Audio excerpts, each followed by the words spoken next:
Let's look at two email service providers, Outlook and Gmail. With Outlook, we see a lot of functions such as file, home, send, receive, folder, view, and help. If we wanted to create a new email, we can click New Email. If we wanted to close, we can click X in the top right corner or go to File, then click Exit. Those same functions are available with Gmail and other email service providers. In Gmail, to create a new email, we select Compose. It's the same function in Outlook, but just a different name. The spam folder is used to store emails that we don't want in our inbox. Outlook has this same function, but it's called junk. Although both providers have functions that operate the same, the name is different and implementation details are different. For consistency, we can create an interface so Outlook and Gmail have the same name with their own unique implementation. Outlook has three methods: new email message, open junk folder, and close Outlook. Gmail also has three methods, but different names: compose email, open spam folder, and close Gmail. Recall from the introduction, an interface is a contract with the class. It's an agreement that determines what a class must do, but not how the class must do it. Therefore, both classes will have the same method name, but different details. To create an interface, we go to New Interface. The name will be Email Service Provider. Then click Finish. It looks like a class, but we see public interface and not public class. We create a method by writing public void, then the method name, create email message, add a semicolon. Writing keyword abstract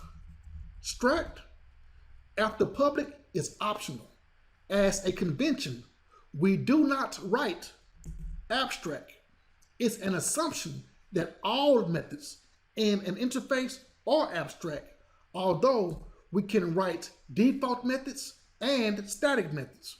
For example, if I remove the semicolon, then add a body which start and stop with the curly braces, an error states abstract methods do not specify a body, but it shows us three quick fixes, which include changing the method to default or static. Remove the braces, then add back the semicolon. Abstract methods define the signature of a method, but no implementation for the method. Some more methods that we can add to this interface are public void, open junk spam folder, and public void, close email provider. So this interface says all implementation classes should be able to create an email message, open a junk spam folder, and close the email provider. Now let's implement the interface. Go to Outlook, and write implements email service provider. Instantly, we see an error. The type Outlook must implement the inherited abstract method email service provider.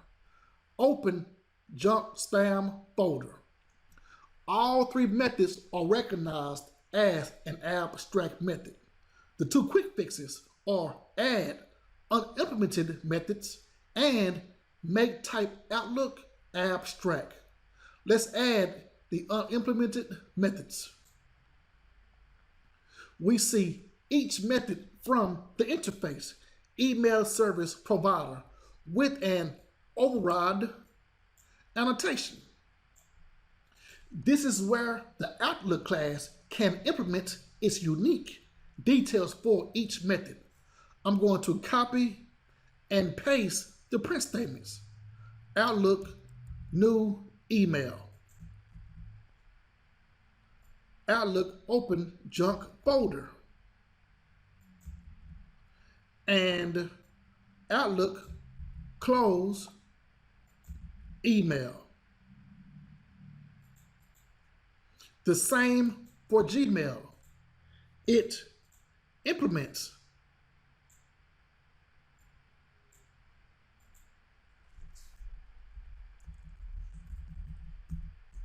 email service provider. And this time, let's make the type abstract. The keyword abstract is added before class. We should not make the class abstract because it can lead to an error when creating an object. Objects cannot instantiate an abstract type. Remove abstract, save, then select add unimplemented methods. Also copy and paste the print statements Gmail compose email.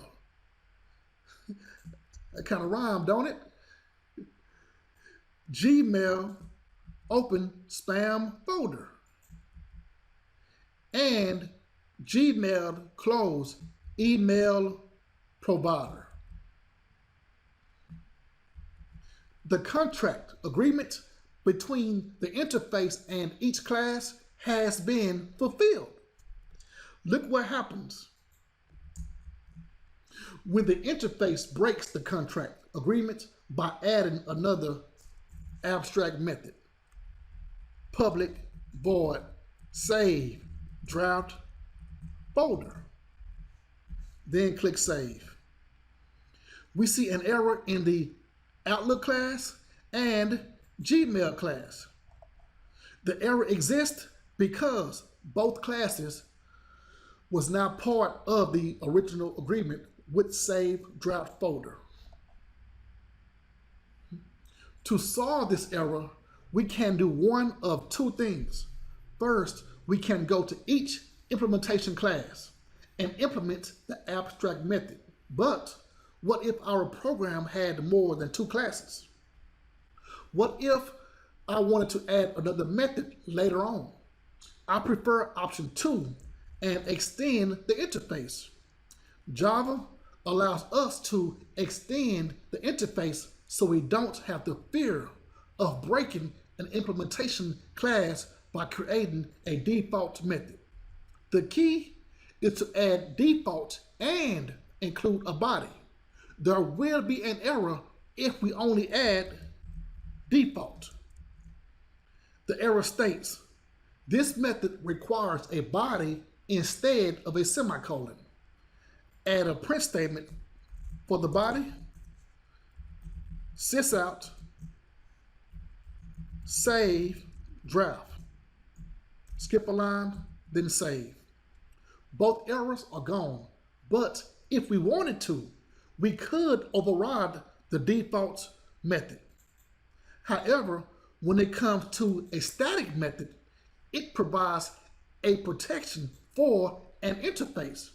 It provides protection by not allowing an implementation class to override the static method. You can watch the Java bindings video where I speak about how Java restricts static methods from being overridden. We can write public void sent email folder. Public static void sent email folder. Sysout sent email. Let's test the interface and both implementation classes. Go to new class, main test email service provider, then finish. Email service provider, object outlook equals new outlook. Outlook dot. And we see 4 methods, all 3 abstract methods and the default method. Close email provider, create email message, open junk spam folder, and save draft folder. Select the open junk spam folder, but do you see how the static method is not here? Outlook dot create email message. Outlook dot close email provider. Outlook dot save draft folder. We can write the same for Gmail. Email service provider, Gmail equals new Gmail. Gmail dot open junk spam folder. Gmail dot create email message. Gmail dot close email provider, and Gmail dot save draft folder. Let's run. We see 8 methods, 8 print statements, 4 for Outlook and 4 for Gmail. Next, we're going to look at how interfaces support multiple implementation. Books available in paperback, ebook, and PDF. All Part 1 ebooks and PDF documents are free. Programming books for UFT. Programming books for Java. Here's the Selenium Automation book. And TestNG. Subscribe to get notification of future videos.